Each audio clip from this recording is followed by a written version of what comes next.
Hey guys, it's Divyansh, welcome back to another episode. तो भाई अभी भी तबीयत और आवाज़ थोड़ी सी डाउन ही है, तो उसके लिए भाई अपोलॉजीज अगर आवाज़ थोड़ी सी इधर उधर हो जाए।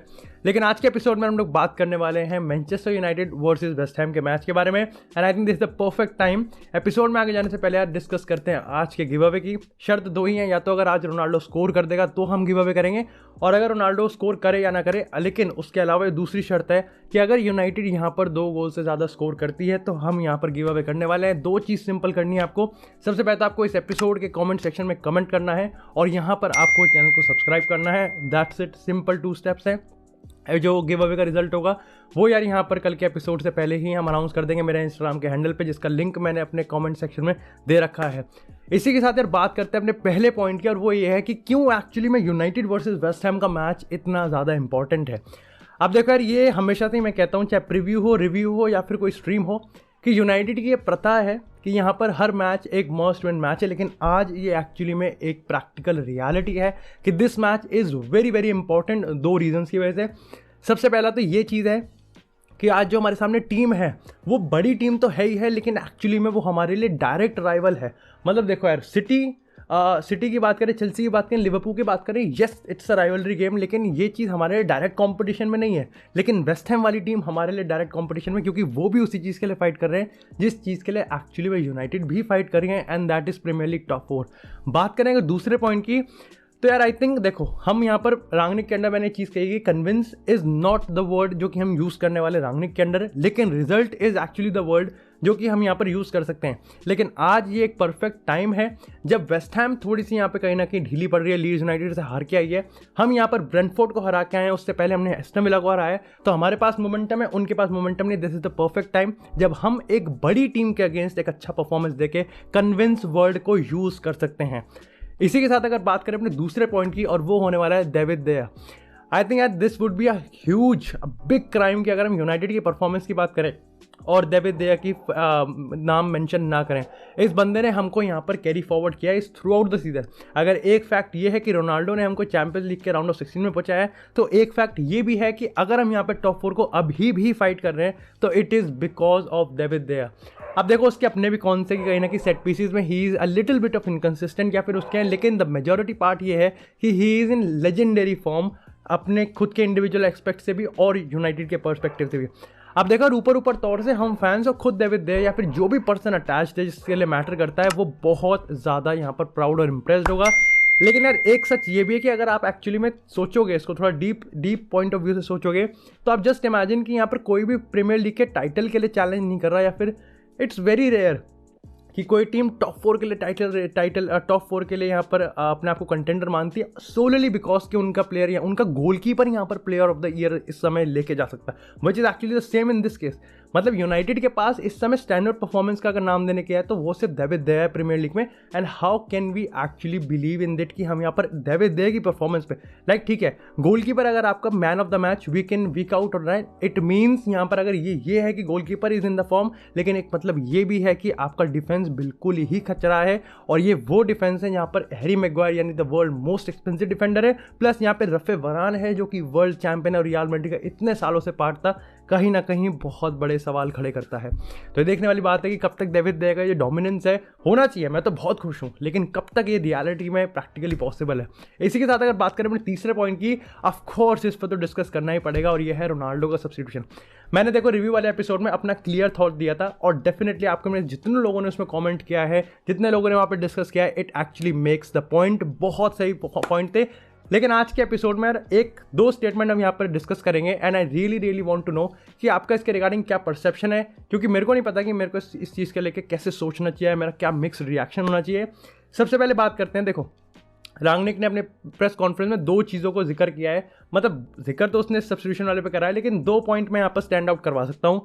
पहला पॉइंट जो मेरे को बहुत अच्छा लगा, अब यहाँ पर उसने ये चीज़ बोली कि क्रिस्टियानो रोनाल्डो का जो रिएक्शन है सब्स्टिट्यूट होने पे, वो कोई अलग नहीं है, वो कोई नया नहीं है। अब चाहे यहाँ पे मैं हूँ, चाहे यहाँ पे सर एलेक्स फर्गसन हो, चाहे यहाँ पे मास्टिमानो एलेग्री हो, या फिर जिनेदिन जिडेन भी हो, कोई भी मैनेजर हो, जब रोनाल्डो सब्स्टिट्यूट होता है तो उसका रिएक्शन सेम ही होता है, और इरिस्पेक्टिव ऑफ द फैक्ट यहाँ पे सामने कौन सा मैनेजर है। This is actually very important statement, क्योंकि देखो ये चीज़ ये भी बताता है कि कहीं ना कि मैनेजर और प्लेयर्स में कोई रिफ्ट और कोई मनमुटाव नहीं है, जो कि इस समय बहुत ज़्यादा इंपॉर्टेंट है कंसिडरिंग द फैक्ट कि अगर यूनाइटेड के हम ड्रेसिंग रूम की सिचुएशन की बात करें।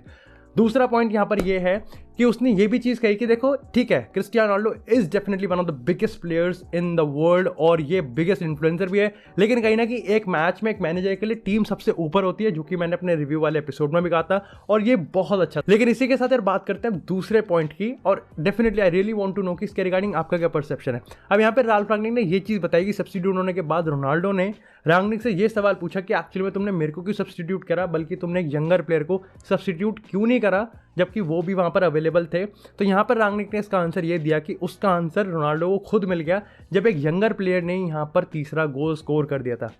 अब देखो, अगर आपको ये खबर एक लीक्स के थ्रू मिलती या फिर एक खबर एक अंदर इनसाइडर सोर्स के थ्रू मिलती तो डेफिनेटली इसका पॉइंट भी बनता और कहीं ना कहीं बहुत हद तक जस्टिफाइड भी था। मैं ऐसा नहीं कह रहा कि अब क्योंकि रांगनिक ने खुद सामने आके ये चीज़ कही है तो ये जस्टिफाइड नहीं है, फिर ठीक नहीं है, या फिर वॉट ये आपका परसेप्शन है कि आप इस स्टेटमेंट कैसे देते हैं। जस्ट मेरा ये है कि ये थोड़ा सा ज़्यादा हो गया, मतलब ये थोड़ा सा पब्लिक में आके ज़्यादा हो गया। मतलब एट टाइम्स रांगनिक की मीडिया कम्युनिकेशंस को आप इतना ज़्यादा इंप्रेस्ड हो जाते हो कि आपको लगता है कि भाई ये बंदा होना चाहिए था जो कि यूनाइटेड को चाहिए था, इसको दोस्त नहीं चाहिए। लेकिन एट टाइम्स कहीं ना कहीं आपको लगता है कि यार ये कुछ ज़्यादा ही सच नहीं बोल रहा, मतलब ज़्यादा ही कुछ आके ऐसे नहीं बोल रहा कि नहीं ये तो ठीक है, चलो आप अपने पास तक भी रख सकते थे। और ऐसा नहीं है कि I am saying this only in the case of Cristiano Ronaldo, मैंने मार्शियल वाले केस में भी ये कहा था, और ऐसा भी नहीं है कि मैंने कभी रांगनिक की तारीफ करी, मैंने पोग्बा वाले केस में भी रांगनिक की तारीफ करी थी। सो डेफिनेटली मैंने दोनों परसेप्शन से अपने रखे हैं, but do let me know कि इसके रिगार्डिंग आपका क्या परसेप्शन है। इसी के साथ बात करते हैं अपने चौथे पॉइंट की कि क्या रोनाल्डो इस मैच में खेलेगा। अब जिस टाइम पे ये सब डिस्कस चल रहा था उस टाइम पे डेफिनेटली ये सवाल तो आना ही था कि क्या रोनाल्डो अब नेक्स्ट मैच में स्टार्टिंग 11 में होगा या नहीं होगा, और इसका जवाब यहाँ पे रांगनिक ने थोड़ा ट्विस्टेड दिया और थोड़ा मतलब ट्रिकी दिया। उसने आगे देखो भाई, रोनाल्डो के नेक में कुछ माइनर इंजरी है और इसके चलते यहाँ पर अभी तक तो वो ट्रेन नहीं किया, अगर वो ट्रेन करेगा देन विल सी कि क्या वो स्क्वाड में एंटर होने के लिए अवेलेबल है या नहीं है। लेकिन अब यार लेटेस्ट रिपोर्ट के हिसाब से रोनाल्डो ने ट्रेन किया था and he is actually fit to be available in the match day squad. अब ये देखना पड़ेगा कि क्या वो स्टार्टिंग 11 में होगा या नहीं होगा। अगेन मेरा परसेप्शन, मेरा ओपिनियन ये है कि मेरे को लगता है कि अगर वो स्क्वाड में अवेलेबल है तो वो यहाँ पर स्टार्टिंग 11 में अपनी जगह ज़रूर बनाएगा, क्योंकि ऑब्वियसली एक सब्स्टिट्यूशन जिस पे इतना बवाल नहीं खड़ा होना चाहिए था उस पर इतना बवाल खड़ा हो रहा है, तो कहीं ना कहीं यहाँ पर तो थोड़ा सेफ खेलेगा ही खेलेगा। इसी के साथ अगर बात करते हैं अपनी टीम न्यूज़ की, अब अगर वेस्ट हैम की बात करें तो यहाँ पर थॉमस सूचक यहाँ पर वापस से आ रहे हैं कोविड से, तो he is very very important to this squad. Declan Rice और सूचक की जो पार्टनरशिप है वो यहाँ पे कहीं ना कहीं बहुत घातक होती है। इसी के साथ यहाँ पर एक हमारे पास जो एडवांटेज है वो ये है कि वेस्ट हैम के अभी भी जो की डिफेंडर्स हैं वो गायब है, विच इज़ एब्सोल्युटली अमेजिंग, क्योंकि ये बताता है कि ये मैच एक लो स्कोरिंग नहीं बल्कि एक हाई स्कोरिंग मैच होने वाला है। साथ ही साथ अगर आगे के फॉरवर्ड्स की बात करें तो एंटोनियो तो खैर है, देखो है Miguel Antonio is undisputed starter and the striker of the West Ham. यहाँ पर लांजीनी है, यहाँ पर फोर्नेल है और यहाँ पर होंगे यहाँ पर बोवन, तो ये यहाँ पर 4 अटैकर्स होंगे। इसी के साथ अगर बात करें यहाँ पर यूनाइटेड की तो डेविड दे ऑब्वियसली स्टार्ट करेगा, यहाँ पर हैरी मैग्वायर और रफे वरान की पार्टनरशिप होगी। एरिक भाई यहाँ पर नॉकआउट में एफकॉन में, लिंडलॉफ के घर भाई ट्रैजिक इंसिडेंट हो गया जब चोर घुसाया था, तो we hope he is family is very very safe, और भाई थोड़ा सिक्योरिटी का भी ध्यान रखा जाए तो ज़्यादा बेटर रहेगा।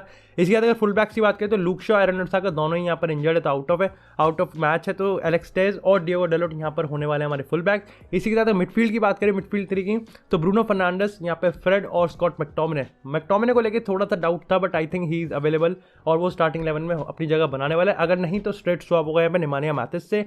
अगर फ्रंट 3 की बात करें तो जेडन सांचो की यार आई थिंक फैमिली में भी एक इंसिडेंट हुआ है, फ्यूनरल का सीन है कुछ, तो again he is not going to be part of this match.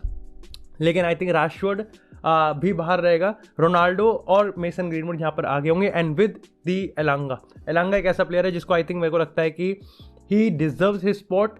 I think कोई भी प्लेयर यहाँ पर अपना डिजर्व स्पॉट नहीं करता सिवाय 2 प्लेयर्स के, वो है एलांगा और यहाँ पर डेविड दे। बाकी किसी भी प्लेयर्स को लेकर आप यहाँ पर स्विच कर सकते हो, सब्स्टिट्यूट कर सकते हो। क्रिटिक्स भी होंगे, पॉइंट्स भी होंगे, प्रोज भी होंगे, कॉज भी होंगे, लेकिन इन 2 प्लेयर्स को लेकर कोई कॉन्सिक्वेंसेज यहाँ पर नहीं होने वाले हैं। अब बात करते हैं अपने लास्ट पॉइंट की कि क्या इस मैच की प्रेडिक्शन होने वाली है and how this game going to be. अब देखो जैसा मैंने आपको कहा कि वेस्ट हैम के कुछ की प्लेयर्स यहाँ पे गायब है डिफेंडिंग में, तो डेफिनेटली ये मैच हमारे लिए काफ़ी ओपन हो सकता है। प्लस लेकिन आपको ये भी ध्यान देना पड़ेगा कि वेस्ट हैम एक्चुअली में एक हाई स्कोरिंग टीम भी है एट टाइम्स, और यहाँ पे वो गोल्स कंसीड भी करते हैं और गोल्स स्कोर भी करते हैं।